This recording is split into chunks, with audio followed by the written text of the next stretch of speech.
دائما مع تمام الدرس الأول. اقرأوا جيدا معطيات التمرين قبل أن نشرح في الحل، وحاولوا تجاوب عليه كذلك. Alors on considère la fonction définie par f de x كتساوي x زائد e de x على x moins e de x. Première question, déterminer le domaine de définition de f. Donc on a يسهل عليكم تحددوا الدومين دو ديفينيسيون دو اف إلا كنتو عارفين أو فاهمين هاد التعطيل هذا اللي كنديرو. أن مهما يكون x كينتمي ل r فإن e دو x أكبر قطعا من x ناقص واحد وأصغر أو تساوي x. دونك إمتى كيكون التساوي e دو x كيساوي لنا x؟ إلا كان x كينتمي ل z، لأن الجزء الصحيح ديال أي عدد كينتمي ل z هو ذلك العدد نفسه. وبالتالي ف f est défini pour toutes les valeurs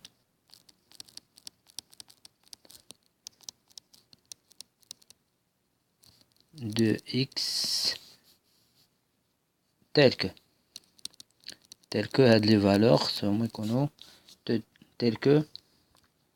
دونك هاد التعبير ديال المقام خصو يكون ديفيرون دو زيرو. x ناقص e de x est ديفيرون دو زيرو.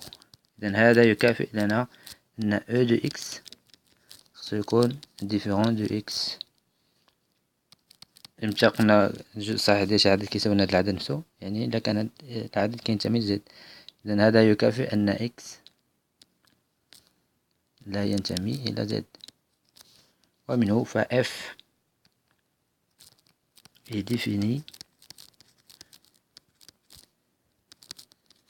sur R moins Z.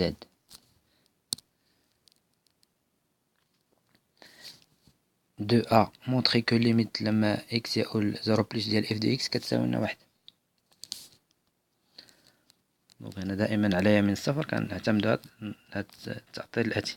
مهما يكون x كينتمي لهاد المجال مفتوح 0 1 فإن e de x خد أي عدد من هاد الانترفال هذا فجزءه الصحيح هو صفر. دونك غتلقى هاد الأعداد زيرو فيغول شي حاجة، دونك بالتالي فالجزء الصحيح ديال شي عدد من هاد الانترفال هو صفر.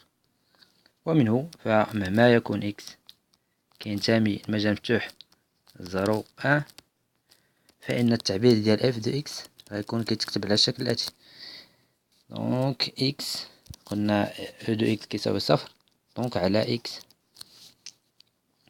ومنه فالليميت لما x يؤول 0 بلس ديال f دو x كتساوي لنا واحد. السؤال الموالي f admet-elle un prolongement par continuité en a كيساوي لنا 0. يعني خصنا فاش نحسبو الليميت لما x يؤول 0 موان ديال f دو x خصنا نلقاو كتساوي لنا هاد لا فالور واحد. قلنا باش تكون اون فونكسيون ادمي ان برولونجمون باغ كونتينيتي خص هداك بوان ا خص هداك ا ما يكونش كينتمي دي دو اف، الامر اللي محقق هنايا. ثم الليميت لما اكس يؤول هداك ا ديال اف دو اكس خصها تعطينا ان ريال، ولكن هنا عندنا على اليمين وعلى اليسار خصها تكون نفس الليميت. دونك الان لدينا منه الان غنعتمدو التأطير على يسار صفر. كنعتمدو التأطير الاتي: لما يكون اكس كينتمي للمجال مفتوح موازن زيرو ف e دو x كيساوي لنا موازن. وبالتالي فمهما يكون x كينتمي لهاد الانترفال اوفير موازن زيرو فالتعبير ديال f دو x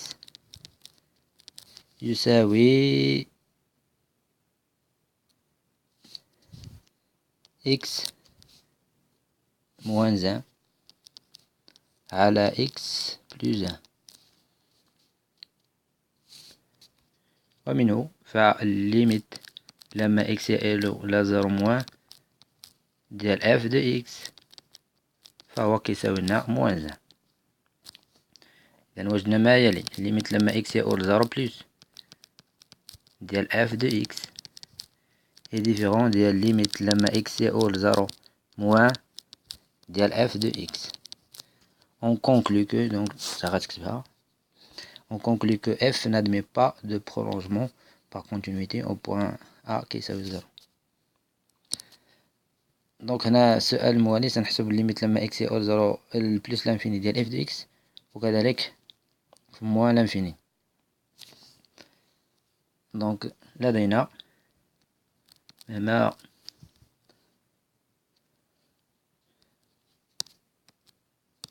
ليميت لما اكس يؤول بلس لانفيني ديال اف دو اكس كتساوي لنا ليميت لما اكس يؤول بلس لانفيني دو اكس زائد او دو اكس على اكس موان او دو اكس. دونك كتساوي لنا الليميت لما اكس يؤول بلس لانفيني دو نعملو باكس باش نختزلو به.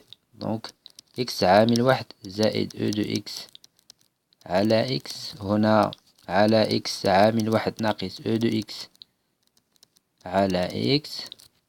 دونك كتساوي لنا الليميت لما اكس يؤول بلس لانفيني ديال واحد زائد او دو اكس على اكس على واحد ناقص او دو اكس على اكس.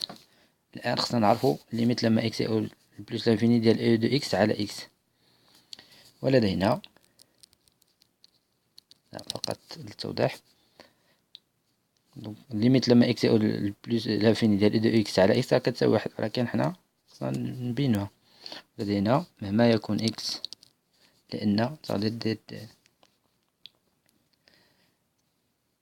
مهما يكون اكس كينتمي لهذا المجال مفتوح زيرو بلس لانفيني، عندك او دو اكس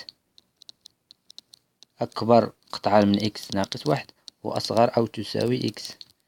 الشيء الذي يستلزم أن نضربه في العدد الموجب واحد على اكس، دونك غيبقى عندنا هنا واحد ناقص واحد على اكس أصغر قطعا من او دو اكس على اكس، هنا أصغر أو تساوي واحد. وعندنا ليميت لما اكس يؤول بلس لانفيني ديال هذا التعبير كيعطينا واحد، هذا واحد منه حسب خاصية التأثير والحصر، فليميت لما اكس يؤول بلس لانفيني ديال هذا التعبير هذا يعطينا واحد، هذا غيعطينا واحد. دونك سنجد 2 على صفر، لذلك سنعرف واش هذا زيرو بلس أو زيرو موان. حسب التأثير السابق عندنا مهما يكون اكس كينتمي لهذا المجال مفتوح زيرو بلس لانفيني، عندنا وجدنا أن او دو اكس على اكس وجدناها أكبر قطعا من واحد ناقص واحد على اكس وأصغر أو تساوي واحد. حنا بغينا نشوفو هذا هو الصفر موان ولا صفر بلس، لأن عندنا هنا 2 على صفر، نشوفو واش صفر بلس ولا زيرو موان. دونك غنشوفو هاد واحد ناقص او دو اكس على اكس، دونك هاد او دو اكس على اكس لا رجعناها لهنايا، دونك سنجد أن او دو اكس مهما يكون اكس من هاد الانترفال فاو دو اكس على اكس، أو عفوا واحد ناقص او دو اكس على اكس أكبر من الصفر، دونك هذا راه زيرو بلس. ومنه هاد النهاية فهي كتساوي لنا بلس لانفيني، 2 على زيرو بلس كتعطينا بلس لانفيني. بنفس الطريقة هنا فاش غتحسبو الليميت لما اكس يؤول موان لانفيني ديال اف دو اكس،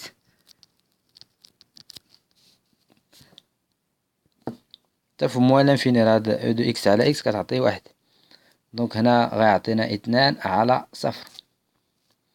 ولكن التأثير ما غاديش يكون هكذا، لأن مهما يكون